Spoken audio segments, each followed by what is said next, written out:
Pirang umahan sa Gainza, Camarines Sur na naalang asin nagkagaratakan panahon nin tig-init, natipunan ngunya nin tubig hulikan mga pag-uuran. Alagadan sitwasyon na ini, may bentahe subuot sa pagpreparar para sa masunod na taranuman. Kuntano aramunta live kay Jessica Calinog. Jessica.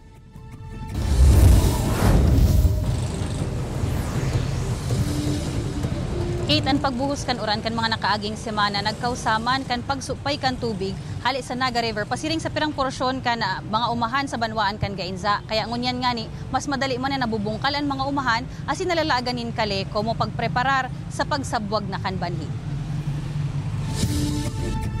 60 to 80 kabans nin paroy ang nagugusin ninda Arlene sa sarong ektarya nindang umahan. Alagad kan nag-aging tig-init, nasa 8 hasta 12 kabansanaan sa indang naani. Inininhuli sa pagkaalang kandakulang porsyon kan sa indang mga tinanom. Dahil ako naka-insured ng last cropping ta. Bago pa lang kay puanan, ano pa ninda, maparehistro mo na.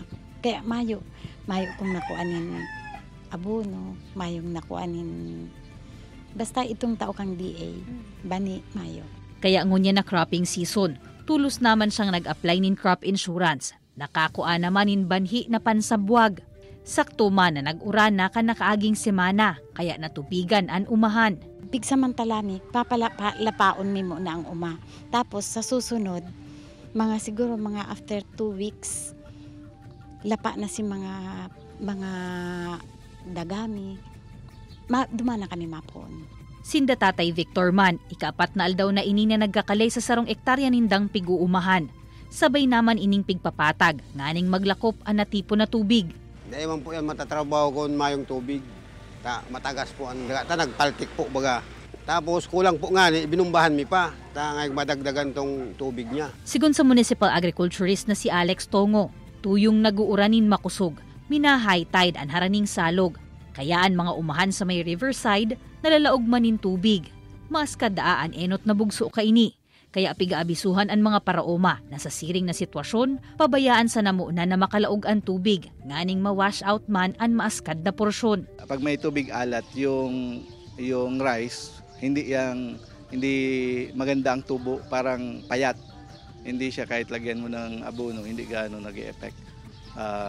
Minimal, tawag doon, mahirap magpatubo ng palay pag may tubig alat. Affected, madami mong kailangang ilagay para mawala yon. Dayman subuot kontrolado ang pag-high tide asin low tide kan salog, kaya dayman makokontrol ang paglaog kan tubig sa mga umahan, kaya makakatabang ang pagbugtak nin kale na maaagihan ka natitipo na tubig. Arog Kate kan pirmi asin paurutro nga ni na pigpapagiramdom kan Department of Agriculture sa mga paraoma na ipasiguro pirmian sa indang mga pananom asin i-apply sa mag-apply nin crop insurance siring man kun mapupwede nga ni sarabay na magtaranom ninhuli nga ni tangon na lalo na ngunya na tag-uran yaon pirmi an presensya kan mga peste asin kun sarabay man sindang magtaranom mas dikit man an posibleng danyos. Kate Jos Mabalos, Jessica.